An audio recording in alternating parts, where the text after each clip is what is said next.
the decision having to be made by you and the issues which you've ventilated, which were troubling you.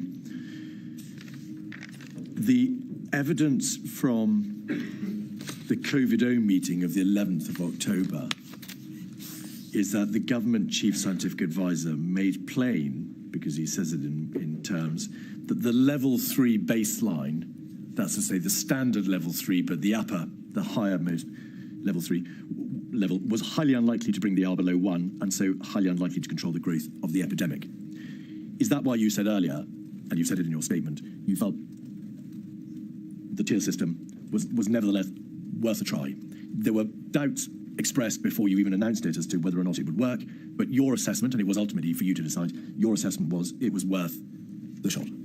It was, and it wasn't just my assessment. I think that even after that meeting, as I said earlier, on the 20th or so, you've got continuing scientific corroboration of the rationale behind the regional approach. But what we wanted was, of course, to try to stamp on the virus, to wallop it wherever it was most prevalent. The difficulty was that it was very laborious and it involved some very difficult negotiations.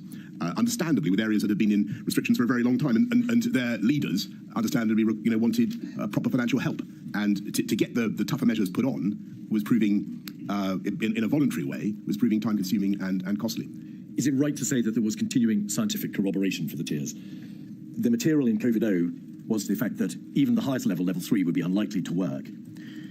Sir Patrick Vallence's notes make plain that at that meeting, he felt he's being asked to approve measures knowing that they weren't enough. And the public health epidemiological support appeared to be quite slim. However, the scientists and the public health experts recognised that the public health issue was only one half of the debate. It was for you to weigh up the many issues that you've described, including the economic considerations, and to balance them. That wasn't their call; it was your call. Well, I had to balance them, but there were two things. I think it was so. I was fortified by what I think the CMO said in the cabinet of October the 20th, where I'm fairly certain that he said something, and JVT said something at about the same time, to the effect that a regional approach was still reasonable. What we wanted out of the tiering system, and we've got to be clear, we didn't achieve it, was really to crush the virus where it was most prevalent. And I've explained that one of the difficulties was getting local leaders to put in measures fast enough. I think it's possible, and I think there's even some evidence from Patrick that we had a fighting chance of getting the R below 1 if we'd been able to get some of those measures put in harder and faster in those areas. I think it might have worked, and there are other people who think that too. The point, Mr. Johnson, is you can't rely upon what was said on the 20th of October about the general nature of regional restrictions, because you made the decision to go for tiers on the 11th of October, over 8 days before, and the announcement was made on the 12th. Yes, October. yes. So what was said subsequently on the 20th of October in relation to the merits of regional restrictions can't be relied upon as a justification for your decision-making 10 days before. Well, with great respect, I think what it shows is that there was, around that time, there was continuing scientific support, as I took it, I'm just giving you what I felt, support for a continued regional approach. And by the way, it was also my feeling that although the suggestion from SAGE had been for a circuit breaker, I didn't feel, listening to the arguments, and this may be my mistake, but I didn't feel, listening to the arguments, that the pressure for a circuit breaker was particularly strong. And that may be my mistake, but it wasn't coming from the Health Secretary, and it seemed to me that there were countervailing arguments as well. In the event, the tiers, as we know, didn't work. Well, they didn't, and I'm very sad about that. But I think that they were logically, rationally, as we came out of the restrictions in the summer, they were worth a try. The trouble was that they became very invidious as between areas, because one village would suddenly find itself in very heavy restrictions, and the village next door was not, while the incidence of the virus was exactly the same. Local politicians of all kinds, became very worked up, sometimes quite paranoid about the tiering approach. It clearly was proving divisive and difficult to implement. I want to say that Eddie Lister, who was in charge of the negotiations, did a heroic job in trying to get government to local government to regional government to agree. And in addition, the evidence would appear to suggest, of course, as ever, a matter for my lady, that not only were there problems that you've identified, Mr. Johnson, but as Mr. Ridley has said, the process overall was entered into extremely quickly, which gave rise to problems of its own. Yeah. The negotiations were difficult and prolonged, and of course, when dealing with epidemiological exponential growth. And the virus isn't interested in all this. Indeed. And also, logically, because the virus was spreading, ultimately, as proved to be the case, it spread to all areas, and therefore there was a degree of, it's been described as epidemiological levelling up. Everywhere would have to eventually go up into tier 3, and that would, of course, defeat the whole purpose of it. That's completely right. All right. I think that's a pretty fair summary. Mr. Hancock told the inquiry that he knew on the 14th of October when you announced, the 12th of October when you announced the tier system, that it wouldn't work. Did he tell you that? Not to my knowledge, not that I can remember. We then come to the lead up to the second lockdown. It does appear that I press fast forward because we're a little bit behind time, so we're just catching up. 25th of October. Don't worry, we'll be caught up soon. In Chequers to discuss it.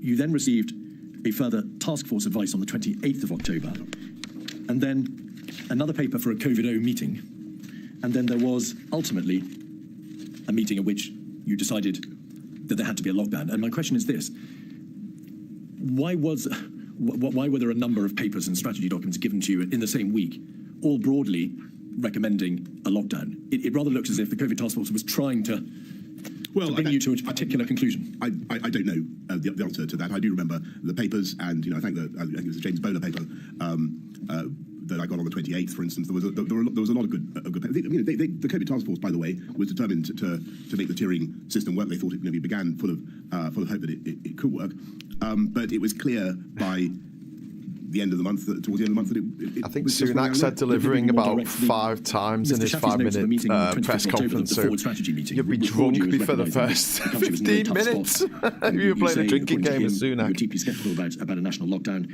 and you say more speed. It's funny. We're not going to be stampeded into a national lockdown yet. That's over the weekend.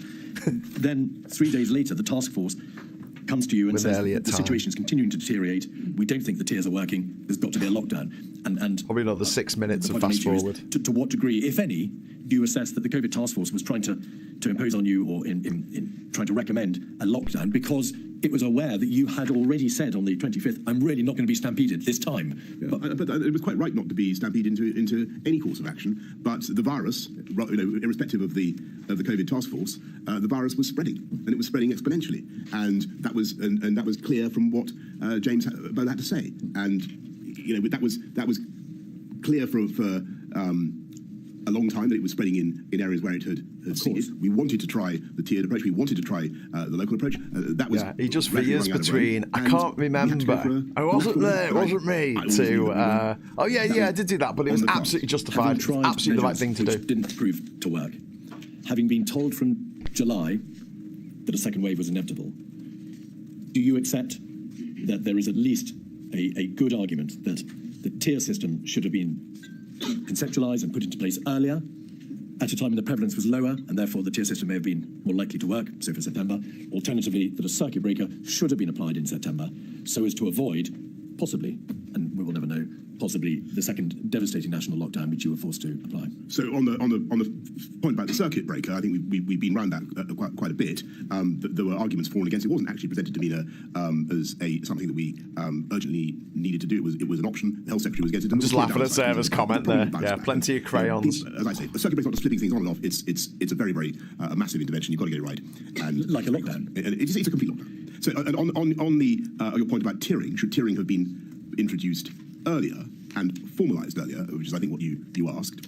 That's an excellent question. I think that the truth is that we already, for a long time, had a kind of tiering, in the sense that some places remained. Leicester, the northwest, remained under measures for a long time. It took a while. I'll be honest. It took a while to work out the LCAL system and to work out how to move places up and down. And I think one of the lessons of the whole experience is that when you set up these artificial boundaries between epidemiological areas in using council boundaries or whatever, you're going to create huge problems and or parliamentary constituents. You're going to create huge problems, and we ran into those. And I say in my statement, I don't think that it in the end worked, but logically it appeared to be the right way to go as we came out of the first lockdown. And do you accept, Mr. Johnson, that the position that was ultimately reached was that you did have, and you imposed, a rollercoaster lockdown process overall, epidemiological evidence has been given to this inquiry to the fact that if you impose lockdown, circuit breakers, whatever they may be called, earlier, there's a greater chance you can get on top of the virus earlier. You then don't need to have such a long circuit breaker or lockdown, and when you come out, prevalence is likely to be lower, thereby obviating the need for yet another lockdown. The answer is, if you just let me put the question. The evidence suggests that if, however, you wait to the last minute before imposing a lockdown, you have more of a pronounced roller coaster approach, and prevalence is unlikely to be as low as it would otherwise be, and the lockdown in order to work has to be longer, harder, and more brutal. Right. That's a lot of tiny as Rishi Sunak. A lot of points there, if I may. So, first of all, we didn't delay and then do something at the last minute, as though there were. So neither in March nor in September, October did we do one single lockdown. I think it's one of the most important points that people need to remember because it's been slightly forgotten. In March, there are a crescendo of measures beginning in I think on the 9th when I first told people to avoid contact and so on. There's school closures, hospitality closure, non-essential retail closure and so on. Then the lockdown on the 23rd. When it comes to the I know this is September, October, but he's just like again, there's a series of steps that we take nationally in addition to the regional measures. Now, and I've described them: the 9th of September, the rule of 6, the 22nd of September, working from home curfew, and so on. Did you do anything that actually worked? Then the tiering system, then lockdown. Now, killed a lot of Tory voters about though. Whether the actions just saying helped depress change the shape of the curve. I think that they did. I hope that they did. I believe that they did. But epidemiologists will have, and I think it's one of the most important things that the inquiry has to evaluate, in my view, is the exact extent to which those NPIs changed, affected the progress of the virus. What I also think is that if you look at what happened, particularly the second curve, the second wave, it's very interesting that the first there are two parts to it, and the first wave you can see that the collective impact of what we're doing from September onwards, because we're following it very closely by this time, does bend the curve. And, again, I'll leave it to you to evaluate the exact extent to which that worked and that happened, because that's the crucial thing. We need to explain it properly. But then what happens, as I said earlier on, is that you get alpha, and that we hadn't budgeted for. That's why the second curve describes the shape that it does. And would you just explain what the significance of alpha was in terms of its additional transmissibility? Yes, well, alpha is the Kent variant, which was identified in early December. I don't know why they called it the Kent variant. It didn't originate in Kent, but it was much more transmissible than the original coronavirus. To a very large extent, is this right? The emergence of the alpha variant swept all the pre-existing considerations before it away, because transmissibility meant that the government's room for manoeuvre was very much more constrained thereafter. That's right. So when you talk about a roller coaster, I would say that roller coaster was very largely driven by nature. The extent to which we were able to control the roller coaster is something that I think we all need to focus on. Well, indeed. The roller coaster was plainly evident from November, hence the lockdown. The Kent alpha variant did not make itself plain until the first 3 or 4 days in December. That's correct. Yeah. So what's happened with the measures that we put in, as I said to my lady before, in that second wave, it actually looks, and I remember Matt telling me this, as though we've started to get the numbers under control again, and that was encouraging. And so it was unbelievably depressing when we got alpha. There was a small margin for discretion, as far as you could see it, in December, because there was some way of trying to delay the more stringent measures that would be required as a result of the alpha variant. There was Christmas to consider. Yeah. Obviously, the prevalence level of the virus, the rate of transmission, was still relatively high in December, although the November lockdown had, of course, brought it down significantly, but not to the same level as it had been brought down to in May. And therefore, there was no possibility, was there, of opening entirely in December. There had to be fairly stringent restrictions applied, continue to be applied, whatever view you reached of the public health crisis. Yes, is that a fair summary? Yes. So our initial plan, as you know, was to open up. It's funny that when you speed people up, they sound like Ben Shapiro. Indeed, we did. We then not quite as annoying though. I think Ben Shapiro is the most irritating. We're basically heading for a living lockdown organism on the planet, even more so than pubic lice. There was a debate, of course, about the degree to which you could ease to the limited extent that you could in December, bearing in mind your very clearly stated wish that as much could be done as possible to allow families to spend Christmas together. We did have that debate, though. If you remember what happened, it just became untenable because of the spread of Alpha. And, you're untenable. London and a lot of the rest of the country went straight into the Tier 4, as we called it. Tier 4. Whoa. I need to ask you, Mr. Johnson, to what extent your decision-making in the middle of December was influenced by the press or your backbenchers, because there are references in the Patrick Vallance diaries to you saying that the view of your backbenchers was to take a particular path. You were minded to agree with them. You appeared instinctively to resist the further reintroduction of the ultimate lockdown measures. Look, Rishi's annoying, I agree, but Ben Shapiro's on a whole new level, different level of annoyingness. As it was just my job, and I believe was rightly thought my job, I would express the general view of not just of backbenchers but of other cabinet ministers who might not be in that meeting about what we were doing, and to try to set up some challenge in the conversation. On the 2nd of January, Michael Gove sent you a private note expressing his views, essentially to the effect that there was no alternative but to adopt a strategy of maximum suppression, as he put it. Did that note, which perhaps traversed well-trodden ground, change your views as to what should be done on the 4th of January? No, I mean, we'd already basically knew that. I was grateful to Michael for his note, but we already knew that we were, again, we just had to take the toughest measures that we could. How did the last minute change in relation to whether or not schools, as opposed to secondary school, schools not going back at all, as opposed to just primary schools going back? It was terrible. Arise. It was terrible. I mean, it was. How did it happen? It was just it was inevitable because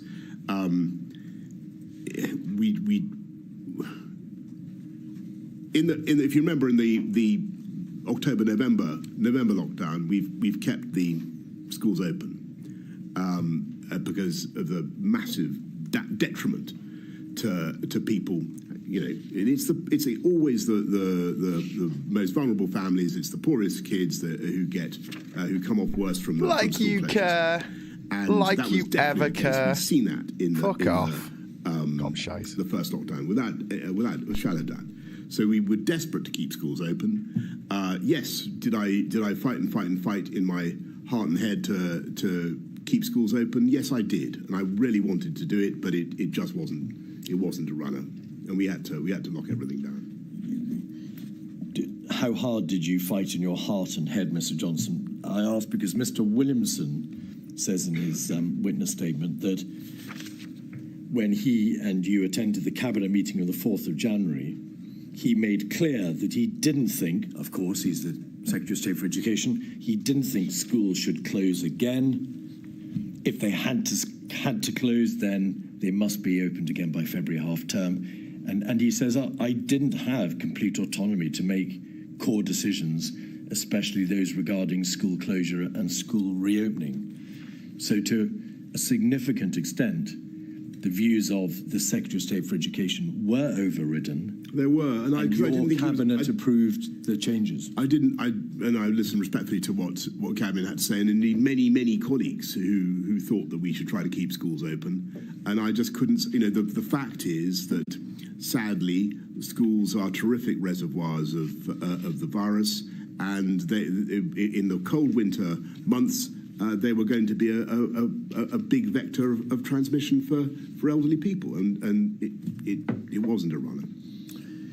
Now, may we move forward, in fact, almost a year to Omicron in 2021. Without going into the details of the somewhat arcane and complex issue of Plan A and Plan B and Plan B plus,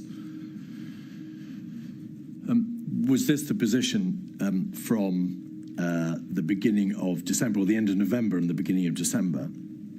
The Omicron variant became apparent. Steps you declared to Cabinet had to be taken to protect the public from the variant. For good precautionary reasons, a plan was devised and put into place, which essentially meant moving from the pre-existing Plan A to a Plan B. And you told COVID-O on the 8th of December that there seemed little option than to implement Plan B. The reality was that we were running out of road. The choice was to go ahead with Plan B or to wait and be faced with more concerning data and a rise in hospitalizations. Is that a fair summary? I think that sounds right, yes. And what was it that took place in the course of the middle and later part of December that meant that you didn't have to go to Plan B plus, which boiled was sweet, right back up to the more severe interventions? In fact, probably a level 4 lockdown. Right. Well, I think this was one of those occasions, possibly rare, when I felt that I'd got I was flattering myself, but I felt I'd got a pretty good handle on the data by then, and I was watching it very, very closely, and particularly the IFR in the Gauteng province of South Africa, where Omicron was very prevalent, and what we were studying was the extent to which Omicron translated into deaths, and of course everyone is a tragedy, but if the ratio was starting to diminish, as it seemed to be, then that was very significant. And so we were all, and I'm not claiming credit for myself, but we were all watching this very closely. And I thought that it seemed to, the data that we were seeing from South Africa seemed to me to suggest that Omicron was less deadly, and considerably less deadly. And I didn't know this, and I was very, very. I mean, Omicron was absolutely terrifying to be, because it was very transmissible, and there seemed a real risk that it would do a huge amount of damage to people. But what I'm trying to say is that around about the Jesus middle, the Christ, end of that month, it's a lot easier when it's going at 1.5 speed, maybe isn't it's less deadly, and there seemed he was saying, "I'm sorry and forgive me" at the start. He's kind of stopped that now. We were lucky with Omicron. It's Hugo Keith, KC, is the guy. The material questioning. shows, Mr. Johnson, that there were, as before, I think he's far too deferential, to be honest with you, a number of bilateral meetings between yourself and the Chancellor of the Exchequer, and one in particular. We have an email concerning a readout of a meeting between yourself and the Chancellor on the 18th of December. Makes plain that, quote, you seem generally undecided. You raise a number of points on each side of the argument. This goes back to your stated tendency to try to ventilate both sides of an argument. The Chancellor, according to the readout, said ultimately this is a decision for the Prime Minister, but he personally remained unconvinced that there was a compelling case for significant restrictions, and that is ultimately, of course, what you indeed decided. There's been an article in the press dated August 22, which suggests that at that meeting, the Chancellor came as close as he could, or used the closest formulation of words that he could to imply that he would resign if there was another lockdown. Does that accord with your recollection? No, I don't recollect. I don't remember that. I don't remember saying that, doing that, commanding debate, that. Of course, continued in government to the end of December, and you were presented with a paper concerning measures for January, and you expressed your scepticism for those additional measures in your habitual way by using expletive across the paper to describe what you thought of the measures. And on the 5th of January, nice you little take told there, Hugo. it was time to grip the handlebars tightly, as the next few weeks would be bumpy. But the best option for the country was to get through the period without going back to restrictions. Is that correct? That is correct, and I think that was entirely justified based on two things: what we were starting to learn about everything you did was justified, Omicron, of course, but also, of course, on the vaccine rollout, which was by then I think we'd vaccinated a huge cure number for of people insomnia. already. Listen to this motherfucker. Now, rule breaking. You supported right. Come on then, Mr. Cummings, when the Barnard Castle affair exploded in Easter. He was testing his eyes. Come on, let's talk about rule breaking. This gets interesting now. I did. You fucker. Well, the material, the suggestion is that Mr. Cummings drove 250 miles to Durham over the weekend of the 27th, 28th, 29th of March at the height of the lockdown. Drove his kid. With his wife and child. Hotboxed his kid with a COVID car. On the 12th of April, he drove to Barnard Castle. On his wife's birthday. He has said 50-minute drive. You knew done the A167. that he had moved his family out of London on that weekend of the 27th of March. You, the inquiry is aware, have said in a WhatsApp with another seen the cogs in his head turning. Yeah, indeed. That Mr. Cummings is a total and utter liar. He never told me he'd gone to Durham during lockdown. I only discovered it when the stories came out.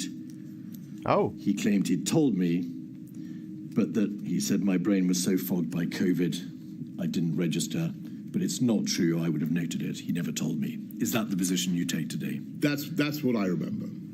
Well, it's funny you say that, because... Position, though, was, of course, that public confidence in your administration, the United Kingdom government, not... I should say, from the data, the Scottish or Welsh administrations or the Northern Ireland Executive, dipped significantly. There was a very notable drop in confidence in the competence of your government. Yes. That obviously was highly regrettable. In the height of worst a possible public thing health at the crisis worst of possible unprecedented proportions, to have that blow to the public confidence in your government's competence was obviously damaging. It was a bad moment. Criminal negligence. I won't. It was a bad moment. Pretend otherwise. Okay. Why did you support him? Actually, I think that. Go on. I did the right thing. What? Got all the big calls right, eh, Boris? Go on, say it, you fucker. In that, whatever the rights and wrongs of the position I took on that episode. And there were lots of wrongs. People continued what were the rights? To want us to get on with the job. Oh, getting on with the job. There you go. They continue. Big calls, right? Getting on with the job, delivering. Confidence factor. They continued to.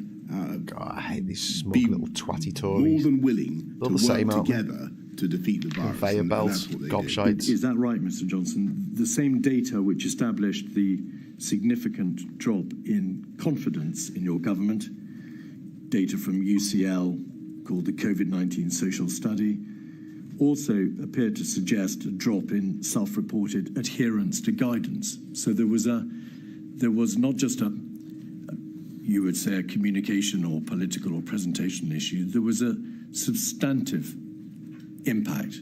Yeah. Well, I can't quantify that. What is certainly true is, as we've discussed a lot over the last couple of days, all NPIs start to degrade over time. Public adherence starts to fray. Whether that they thought Beetlebox's spaceship episode helped to exacerbate that problem, to the extent to which it did, I just can't judge. The inquiry, as is everybody well aware, of course, that then the first reports of social gatherings in Number 10 emerged in November of 2021. Call him a shitbag. You were issued with a fixed penalty notice on the 12th of April 2022 relating to an event in Downing Street on the occasion of your birthday, the 19th of June 2020, just a few weeks after the Barnard Castle affair. Putting aside the issue of your own fixed penalty notice, did you, and it's important I ask you this, did you apologise for the impression that had been given that staff in Downing Street take the rules and the regulations less than seriously. You, in fact, I think, describe yourself as sickened yourself and furious. I did, and I repeated that on many occasions. But you acknowledge, of course, that all the breaches proved to have taken place, but the general behaviour took place in Downing Street on your watch. I do, but I wish to just to stress. Come on, Norbert. I've always I've been clear for everything I've said. I take full responsibility for everything that the government said or did during the pandemic. So all the parties then, when people couldn't be with their daughters, people couldn't be with their sons, people couldn't be with their mum and dad, people couldn't attend their parents' or grandparents' funerals, the best mate's funeral.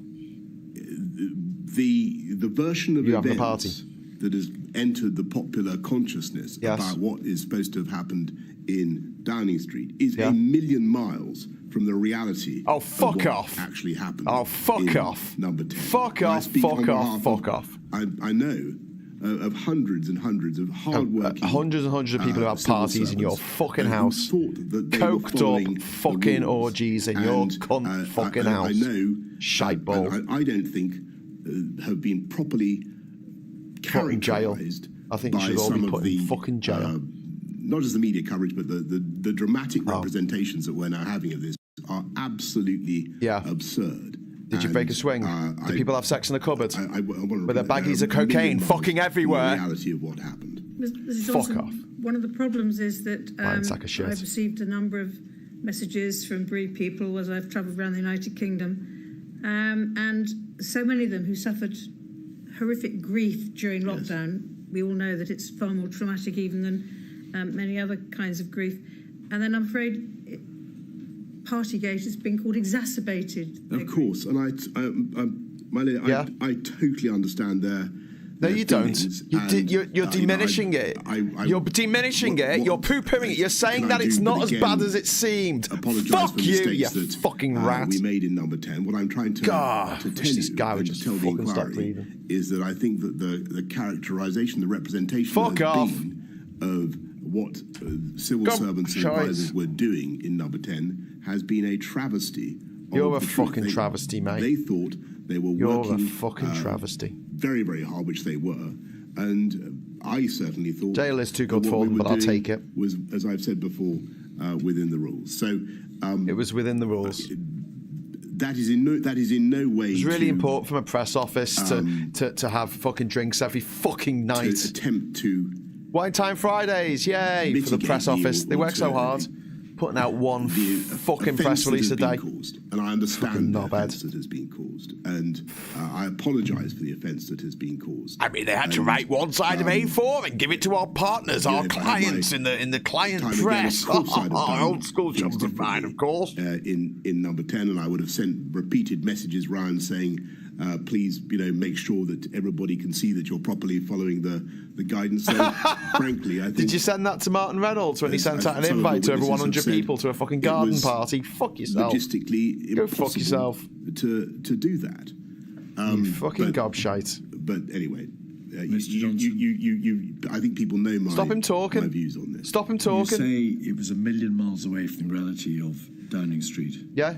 You lying sack of shit. One of your most competent and sterling civil servants, Helen McNamara, said in live evidence to my lady, I'd find it hard to pick one day when the regulations were followed properly inside that building. Yes. But that's the point I'm making. Because are you saying that this was all a matter of it's the guy who thinks £250,000 is chicken feed. The formulaic obligations of walking down corridors and having to work in the walking Tormund Glamour pew. If you read what Helen said in her evidence to you, I think that is. Is she lying or are you lying? What she was driving at. She says there was one meeting where we were able to do things strictly by the absolute letter of the guidance, and it was unsustainable. And that was why the guidance was written in a way so as to allow businesses to have flexibility. Absolute and bloody the knob. particulars, I mean, I've been around this issue many times, and forgive me, but the situation in Downing Street, the conditions work. We were having to call, as the inquiry has heard, meeting after meeting after meeting. Not talking about the meetings, mate. That's not the problem. The problem is that you and your coked up fucking public school mates were all getting rat-arsed and having a party every other night, while the rest of us couldn't see our fucking nans. You cunt. In those conditions, it was very fucking hard rat bag to follow the letter of the guidance. And Fuck you, rat bag man. I've tried to explain that many times, but I understand the offence that has been caused. May we have 226-239, page 13, please. This is around that time, the time of the revelation of the partying in Downing Street, a WhatsApp communication between yourself and your cabinet secretary. Your cabinet secretary, Simon Case, was originally obligated to carry out an investigation, but for a variety of reasons which we needn't explore, he did not do so. But in the context of that debate at 23:04 on the 17th of December, Boris Johnson, in retrospect, we all should have told people, above all Lee Kane, to think about their behaviour in number 10 and how it would look. But now we must smash on. So that wasn't about technical breaches of the regulations because of the planning in Downing Street. It was a reference to behaviour, a behaviour of your officials and advisors. Yes. And you knew how it would look. But you His face didn't is getting care that much. I didn't care at all. Did care. You didn't give a fuck, you fucking pile of shite. What was happening? Bin bag of fucking custard and syphilis. The complete opposite Fuck of off. the truth. And you are the complete opposite of the truth, you fucking...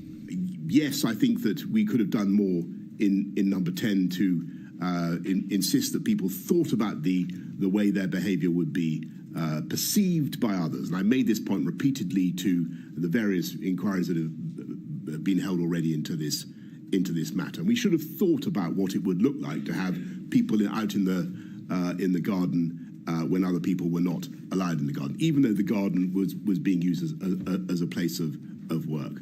But the idea that I didn't, I mean, in your line of questioning, which has been of course excellent throughout, but you fuck off. Forgot to delete that one. Yeah, you've deleted the first 6 months though, didn't he? Shitbag. WhatsApp exchanges and various things that I'm supposed to have said, which indicate that fucking arsehole. I didn't care.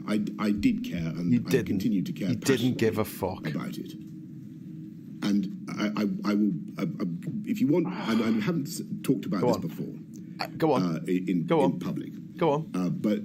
But what? And it goes to what. But I was busy snorting coke off my mistress wife's tits at the party. I was having a wonderful time, and I'm glad that everyone else had a shit time. And my what you claim is my indifference to the your absolute fucking indifference, you cunt. You're having a party every other week. When I went into intensive care, into a party, I saw around. Oh, fuck off! You never went into intensive care, lot of mate. people Bullshit. Who were not actually elderly. Oh, right, yeah, because the elderly were all right to kill, right? Men. Yeah. Yeah. And they were quite like me. Yeah. And some of us were going to make it, and some of us weren't. Most notable coward. And infinite and endless liar. What I tell you, in a nutshell, the NHS, thank God, did an amazing job and helped me survive. But I knew from that experience what an appalling disease this is. Oh, right, okay. Absolutely. And he thought, well, I'll just fucking party till I die then. From March. How many parties? To say that I didn't care about the suffering. Let the bodies pile high, you said. Being inflicted. Less than 6 months later, you were quoted as saying, let the bodies pile high. Mr. Johnson, I have never suggested you didn't care about the suffering. I suggested you didn't care about the reaction to the behaviour demonstrated a clear reference on the face of that. I'm saying you didn't care about the suffering as well. Fucking say it. Thank you for that Go on. clarification. Go on, Hugo. Fucking say it. Thank you. Gobshite. Mr. Weatherby, I think you're going to ask some questions, and then Ms. Campbell. I want to make sure that we don't have too long a morning.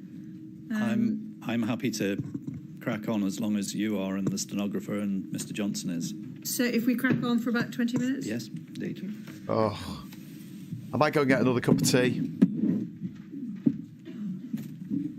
Fucking arseholes.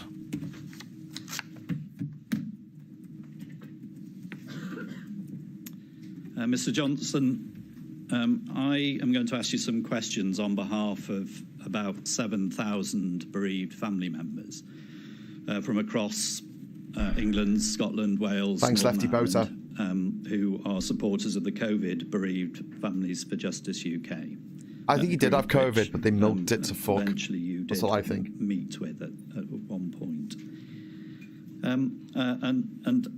I'm going to ask you questions for about 20 minutes, and some of the points that I'm going to ask you about have been touched upon by Mr. Keith, so I hope that you and I can collaborate in dealing with them effectively. I want to go back to a point that Mr. Keith raised with you about as part of your statement where you say, it's paragraph 15, where you say that the United Kingdom has defied most of the gloomier predictions and has ended the pandemic, or the most serious phases of it, well down the global league tables for excess mortality. Now, at the end of your exchange with Mr. Keith, my understanding was that you basically stood by that statement. Is that right? Well, first thing to say is how glad I am that you and the representatives of the bereaved families are here and taking such a big part in these proceedings. I think that's a good thing. Rat bag. I think it's very valuable for the inquiry. Over 200,000 bereaved families now, mate. Thanks to you. Gobshite. The data, whatever the data Why may don't you say, shut the fucking airports? one Gobshite. death is a tragedy. Yes. A million is a statistic. I was merely making the point that I thought that the statistics are I've seen several tables that seem to confirm what I was saying. What a rat bag. I point you to another one by The Lancet, giving roughly the same impression. Okay. My question was, you stand by the statement that you made? I do. Yes. So, as far as I can see, in a very lengthy statement, no problem with that, but you don't actually provide much of a basis for that statement. So I want to just probe it a little bit further, if that's all right with you. And I want to put up a document. I'm going to actually put up a very small number of documents to you in my time, but I do want you to look at this one. Yeah. It's 292765, and it's page 10, please. And just while it's going up, this is a graph that's been provided at the inquiry's direction, and it deals with this very issue, and it's the comparative position of the UK internationally. Now, can't really read that. Even on my big screen, I can't read that. You have some difficulty with graphs, so whether that's right or not, don't worry. I'm going to actually top one says Bulgaria. Out the points that I want to raise with you, but I wanted you to be able to see it. But this is the comparative position of the United Kingdom. It's in the middle. I'm going to point to it here. Standardised for excess deaths with other European countries over the period January 2020 to July 2022. And what it does is it shows that 18 months into the pandemic, it gives two points. This is the United Kingdom. It shows that 18 months into the pandemic, the United Kingdom was 9th highest out of the 33 countries in terms of its excess death adjusted. And then it dropped to 15th after 30 months. So it did get better. But the important point that I want to highlight and want fairly put to you with the document in front of you is that only Italy, amongst comparable countries, had a higher excess mortality rate. So only Italy. It's right that the UK is in the middle of that graph, but in terms of comparable countries, Yes. Only Italy has a higher mortality rate, and you'd agree with that, I assume, looking at that graph.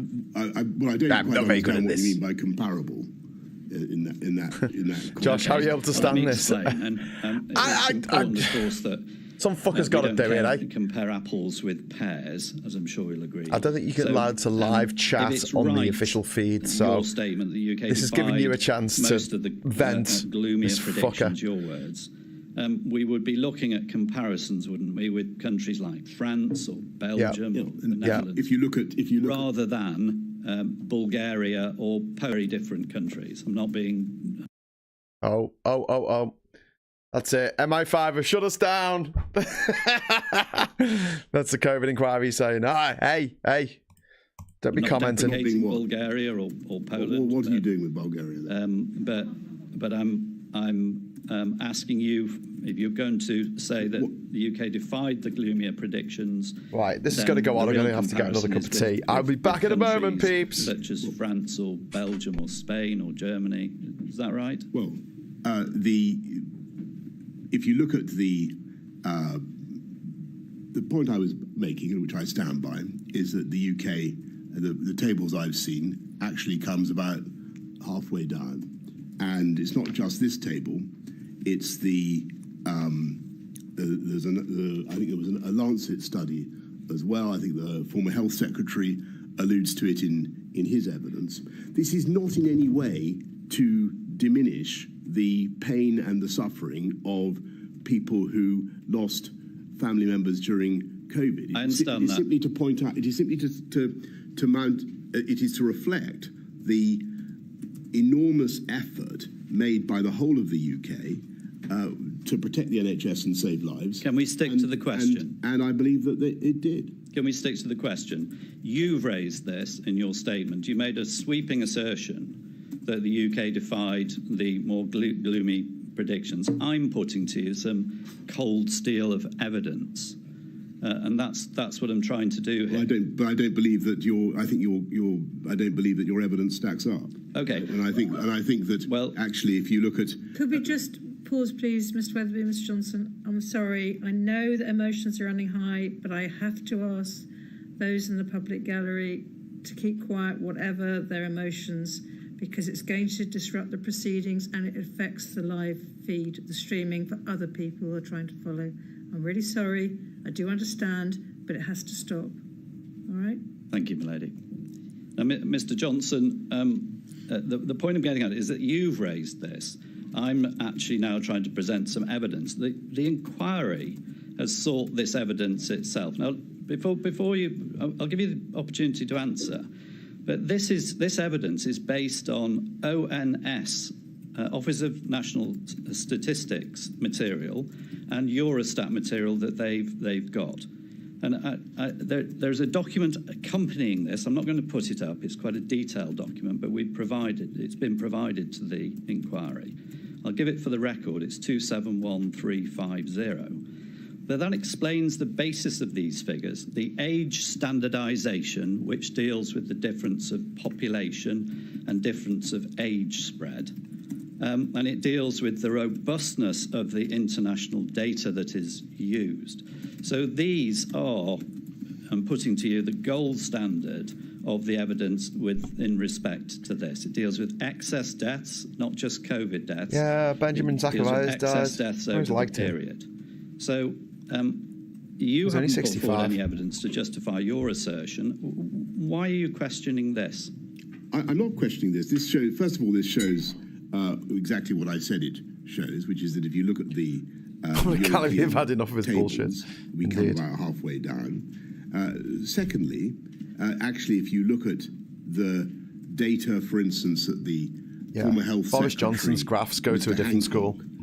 Cites in his own evidence, the Lancet study, you can see that the UK, France, and Germany and the tables for excess mortality are grouped very close together, and I think Italy sadly has a little bit more, and the Netherlands has a little bit more. Other nations a little bit more. The interesting thing for me is how at the end of it all, a prophecy by Chris Whitty was proved correct. Yeah, I'm still gutted about Dean as well. Like, I knew Dean. I went to his 50th birthday party. End for excess mortality around about the middle of the pack. Yeah. And that is indeed what has happened. Okay. Supertansky saying, for fuck's sake, Benjamin Zephaniah, why does he have to go while Tories benefit from good health? There's no justice. Just dealing with these ONS statistics, this is what the King's Fund said. Now, the King's Fund, as I'm sure you know, is a prestigious independent healthcare institution, said well over a century ago. This is what it said. These figures show that although all European countries have experienced devastating death tolls from COVID, and the impacts varied geographically in terms of timing and magnitude, didn't shut the airports. Excess mortality in the United Kingdom during the pandemic exceeded that of most comparable Western European countries. And it went on. Is it any surprise? We had these fuckers in charge, mate. Mortality rate compared with the baseline among people under 65 in Western European countries. We had these absolute wank spanners in charge. And Sweden. They just want us to get off their fucking head. To you once more. Do lines of gack. Shag their mistresses. Of the data available does not support what you say in your statement, does it? Well, I think, with great respect, I think that actually it does. And what I was responding to in my, and if you look at the Lancet document, the Lancet study, the UK is, I think, about 102nd of 190 or so. Yeah, didn't shut the airport. Check the air. Didn't shut the airports. Didn't check incoming people. Didn't check nothing. Yeah, fucking useless. I think this argument is irrelevant. All I was trying to do was to. I didn't want the inquiry to run away with the impression that there was something uniquely awful about the performance of the UK's services. I put the evidence to you. I put it from what I'm describing as the gold standard. I've indicated to you that it's age standardised, it's excess deaths. One further point on this. Looking at the global picture, the Johns Hopkins University Institute of Medicine has done a review or a research per head of population. The UK comes out as number 20 in its global table of 173 countries for COVID. And similarly, the Worldometer website, which is a data set provider, which includes providing data to the UK government, has the UK at number 18 out of 231 countries. So again, the UK did far worse than you're trying to suggest, didn't it, Mr. Johnson? Out of 170 countries. 170. I don't give a fuck when you agree with it. It's the fucking data, you twat. Fucking, I don't agree with the facts. Age of the UK population, as I said earlier in my evidence, the comorbidities that we sadly have, the density of the UK population. Well, let's look at that. I think that the original prophecy of the chief medical officer has turned out to be broadly correct. Okay, well, let's look at that. Broadly you raise, I missed that at the end. Broadly what? Density. True. South Korea, a comparatively wealthy country of 52 million people, has an older population than the UK. It has a population density of almost twice the UK, and it had a quarter of the UK's deaths. Can I try? I'll venture an explanation for that. And I think the answer is well known to people who've right next to where the virus started as well. And that is because they shut the airports. No way to detract from the wonderful efforts of South Korean healthcare, but they already had substantial experience of plague, SARS, and other such diseases, and were well prepared, and arguably better prepared than the UK. Yes. To tackle something like this. If you look at the, notwithstanding what you say, if you look at the comparator countries in Europe, you haven't mentioned the United States. which had significantly higher mortality. Well, not that much. We were 18th on the list. They were 15th on the list. The elderliness of the population, the comorbidities, I do not think it is fair to say that and they had Trump in UK charge. Did significantly wanted to inject bleach into people's lungs or something. Point, isn't it, by going off and put sunlight up their houses. Country. I've given you the full picture here and asked you to comment on it. I'm giving you. Sorry, you asked me for my opinion about South Korea. Now you're saying that I shouldn't be talking about another country. No. Well, okay. South Korea. That segues me into my next point about what happened in March. Japan. So it was only by mid-March, wasn't it, that the United Kingdom government was serious about sourcing ventilators and oxygen supply and PPE and protective clothing. And it had failed to source anywhere near enough tests, as evidenced by much of the evidence that no doubt you followed in this inquiry. That's the reality. You got to mid-March without having addressed all of these issues of testing and PPE. Well, it took a long time before we had a convenient lateral flow test that everybody could use anyway, and it took a while before. How about you shut the airports till you have that then? Partly thanks to work done. Why don't you shut the airports till you have the lateral flow tests? Yes, it is, but yes, and I think it's one of the things that the inquiry needs to focus on is our diagnostics industry and capability was not strong enough at the time COVID broke. No doubt. That's absolutely true. No doubt. One of the legacies, and I should have said this since you've mentioned test, it allows me to segue conveniently into a point I wanted to make but didn't. Actually, what happened was that we went up massively in our ability to test people. Yes, later. By the end of that year, we were doing, I think, 300,000 by September and 500,000 Okay, people. let's stick to the point. And since you make other comparisons with other countries, yes, it is worth bearing in mind. Okay, but let's stick to the point. Our testing ability was by far the biggest in Europe. Okay,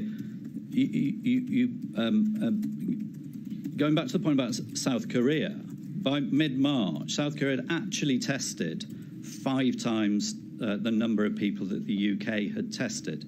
And the reason for that was partly because they had a history of learning from SARS and MERS, which apparently the UK hadn't.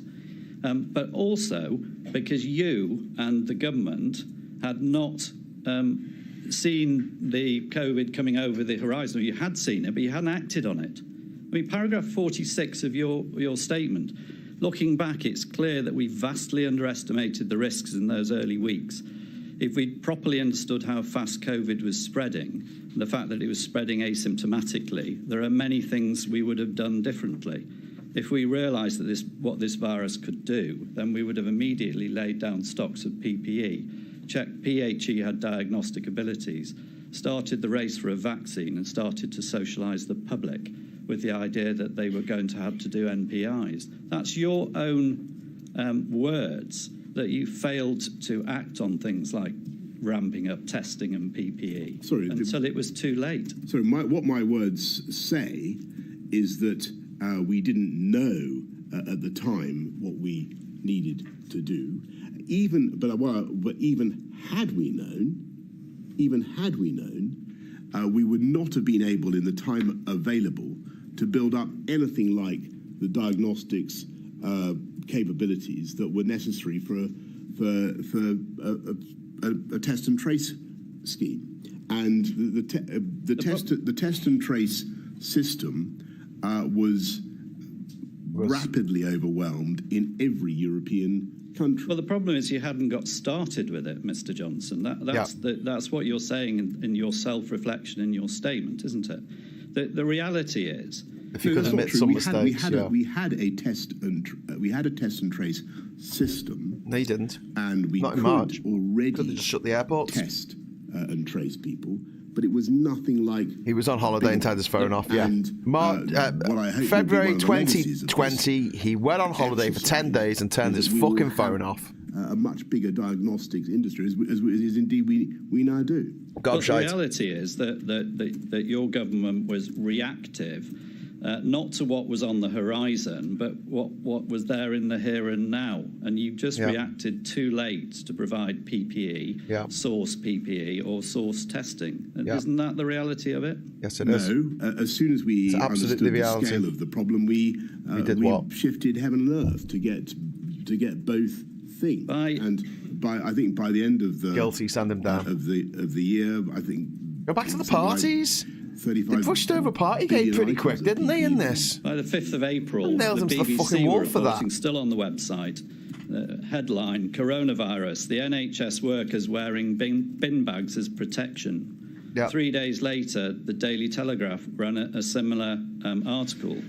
Even after the first lockdown had started, you were woefully short of PPE and testing. Because you gave all your money to your mates. Reacted when it came on the horizon in January, ramped up testing capacity, ramped up PPE. Yep, because you're on holiday. So even if you're on fucking holiday, you missed 5 Cobra meetings. 5 Cobra meetings.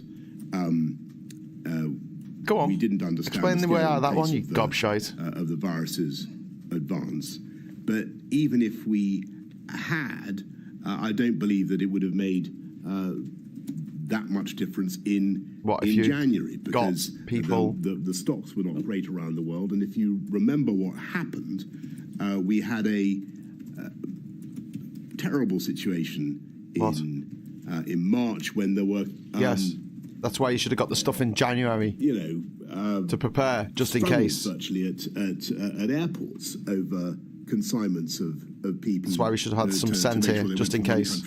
Rather than the documents show that at the beginning of March, which is when you first started to chair Cobra and you went to the hospital shaking hands with COVID patients, at the beginning of March, that the CCS, Civil Service Secretariat, was still scoping matters such as PPE and testing. By the 26th of April, well into a month into the first lockdown, there's a private email between you and Dominic Cummings, where you say that the T&T, the test and trace plans, were, quote, whistling in the dark with, quote, legions of imaginary Clouseaus and no plan to hire them, and an app that doesn't work. And finally this, a quote, we got to turn it around. That's what you were saying a month into lockdown about testing. Well, what I was also being told, if you think about the evidence that had been given to me to begin with, I was being told that we did have a very good test and trace system. I was told that we had ample preparations, and that turned out not to be true. So what you're rightly quoting is me responding to the reality and telling the system that we've got to go up several gears and sort it out. Just for the record, the reference is 226, 628 at page 21. But what you're doing there is you're saying the stable door's open, the horse is bolted, and you're realising that there's no plans in place to ramp up the testing. You've told us this morning that in early March you didn't realise where on the curve you were. Now, part of the reason for that is that the UK didn't have enough tests. The UK's diagnostics industry was not as well developed when the pandemic began as others. That's absolutely correct. And your government didn't do anything about it. And that was because I was being told in those early weeks that we were well covered. And I think if you look at what Chief Medical Officer had to say, what Yvonne Doyle had to say, stop the yachts. At around that time, you can see that they are. My friends are getting richer, and I'm having parties. That was what I was picking up. And having turned out sex with my mistress, snorting coke off her arse. Great days, eh? One of the biggest testing. 220,000 people died, but in Europe. Can't have a party without breaking a few hearts, lives. Very much for everything that she did. Hopes and dreams. I put the point to you. And I someone else's fault. Dighton for what he did on security. Never his fault. You're deflecting again, Mr. Johnson, aren't you? Yes. No, I'm telling you. Yes. I'm going to move on to a final point. You're deflecting again. And I'd like you to look. It's a different point. Jumping to September, the 11th of September. Can we have up on the screen, please? Is he responsible for 9/11? 280061 at page 153. Now, this is September. Mr. Keith dealt with much of this, so I can deal with it very quickly. This is a page from Professor Valence's diaries relating to that day. I'll read it just through quickly. 11th of September, schools data reviewed on the dashboard. You say, what am I being told? Is this a great triumph? Fuck you, Daily Mail. Hancock says, yes, a great triumph. Professor Valence comments, care homes upward spike in cases over the past few days. Here we go again. You say, and this is the critical point, or one of two critical points here, you say, we need to remember the grim history of March. And then Professor Valence called for a package of actions. Mr. Hancock refers to Daily Mail. Care home winter plan. Boris Johnson. And then you say, everyone says the rule of six is so unfair, punishing the young, but fuck you, Daily Mail. I apologise for my language. Okay, well, it's in shouty capitals and underlined. Shouty capitals. By Professor Valence. Look, this is all about stopping deaths. We need to tell them. Hospital admissions are clearly beginning to increase. But first of all, do you recall this and the flavour of it being accurate?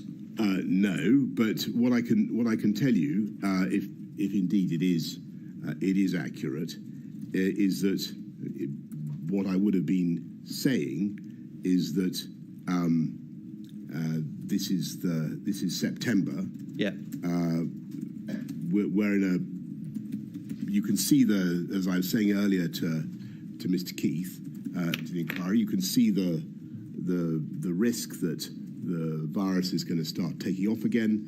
I'm yes. extremely That's worried. Exactly what I'm putting it to you for. And with great respect to you, sir, it looks to me as though what I'm saying here is that the priority is to, and I'm sorry to have said this about the Daily Mail, but the priority is to stop deaths. Well, wait for the question. You were there recognising that we were back in a position not dissimilar to March. You're also recognising, with the reference to part of the media, that you've got competing pressures, aren't you? That's what's going on. So you're saying let's look for a package of measures. I just for the avoidance of doubt, I don't think that this is meant to be a general criticism of that great organ. I'm not suggesting it is. The press, the Daily Mail. There had presumably been something that they had said that had wound me up about the rule of six or whatever. Here you're and what I was saying was we need restrictions. And I think probably what I'm saying is, which I then did, because on the 9th, I say that we've got to have the rule of that's six. That's where I'm going with this, Mr. Johnson. You're recognising you've not got your head somewhere else. You're recognising the problem. You're back in a position not dissimilar to March. You're recognising something has to be done, and you're recognising there's opposition to that. So you've got this tension. That's right, isn't it? That's what this reflects. And that's what was at the heart of the whole debate. And of course. And then we get. But I hope that monster Brexit. Everybody that you so ably represent understand. My priority was saving lives. But then we get to the 21st of September with SAGE recommending this circuit breaker. Just 10 days later, circuit breaker with a attached package, and you reject it.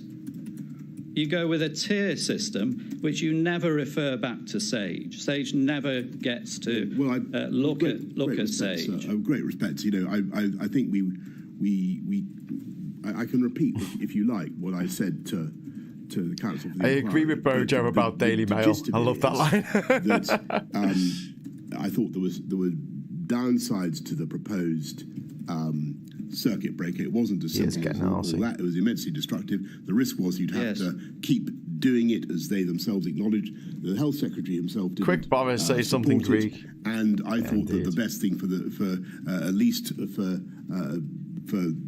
a while was to see if we could intensify the national measures and then go to... Yes, you've said that. Just this before I sit down. Okay, we're going to have a break in a minute. Is that you understand thank God for that. You're caught in this tension between two sides. So much and stuff to do. delay and you're indecisive. Yes. And the actual proper measures that bring R down eventually are punted off until the infection has spread and more people die. I respectfully say that's total rubbish.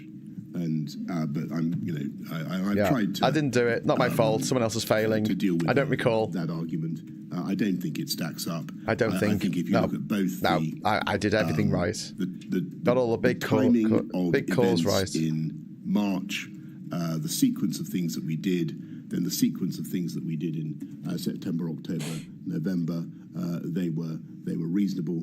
Our priority was to protect the NHS. No, it wasn't. Your priority was to have a fucking party every night, you fucking gobshite. Some other countries, we did not have our healthcare system overwhelmed. And in that respect, at least,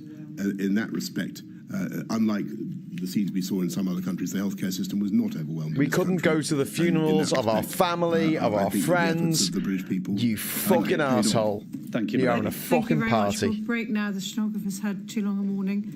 And I'm sorry for that. Mr. Johnson, this afternoon, if when you do answer the questions, I appreciate it's very difficult, but keep your answers slower because the I will. Okay. is trying to keep up. And I don't want to have to repeat my warnings. Please heed what I said this morning because otherwise I'm going to have to ask other people to leave, and that is the last thing I want to do. Okay, right, then that's disappeared now. That's good. I'm just going to try and do this so I appear on the big screen. There you go. Right. Okay, so they've stopped for lunch. Now, traditionally, they start back again around 2 o'clock. So I'm going to stop this stream. You'll see I'm in Liverpool. This is my Liverpool warehouse. It's a green screen. Yeah, I didn't see my nan for months, says Duke Vengeance. Well, my dad, who's just at the other end of the room here, he was up and mobile all through 2020 until the September of 2020 when he had kidney failure and had to go to hospital. And then after that, he's been bedbound the whole time. So over 3 years now, he's been basically stuck in the bed. We get him out the bed in the evenings so he can sit in a chair for a little while. But he can't walk on his own. He can't do anything by himself anymore. But the care workers that come in 4 times a day, back in September 2020, I was here helping look after my dad when he got out of hospital. They had minimum PPE. It's a private company, and basically they some of the people who watch this channel more frequently know this. They weren't getting tested.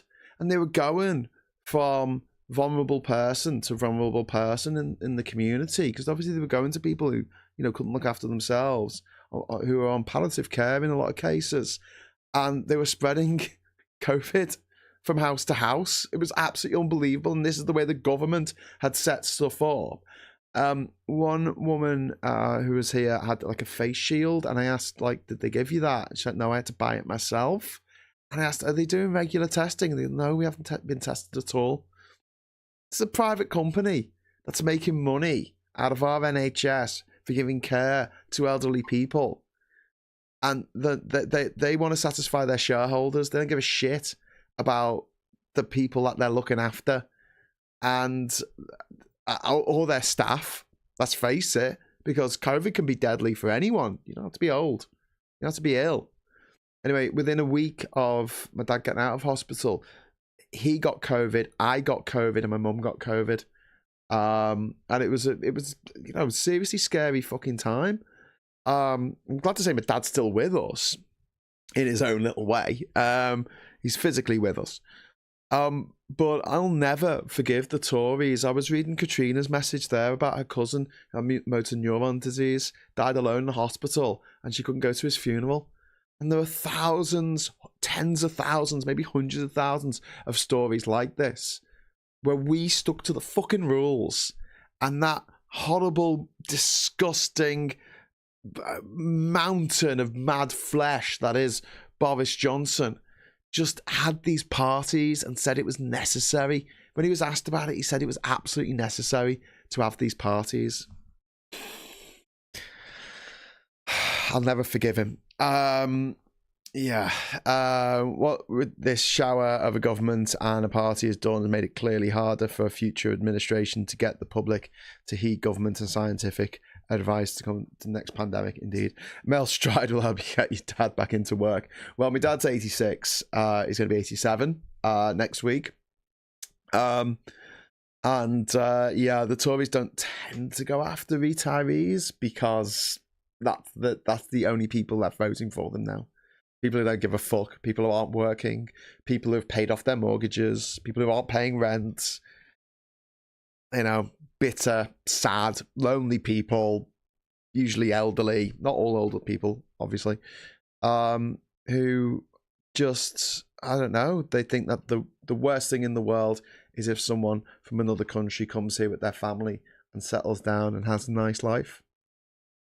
They don't want that.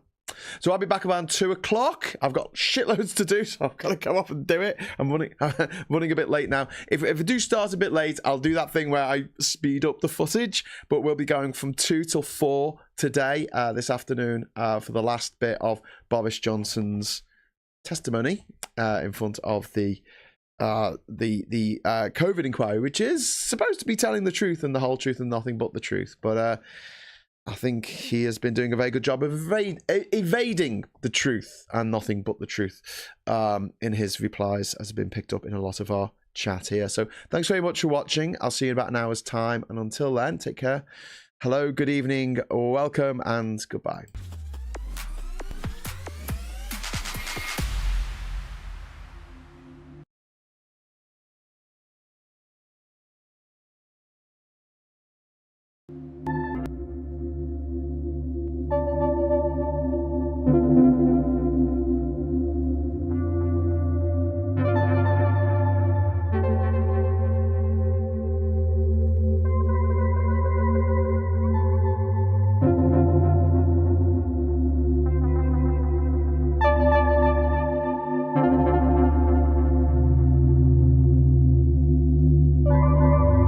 Shout out to Chris B, who became a Patreon member at 10 o'clock this morning. Thanks, Chris.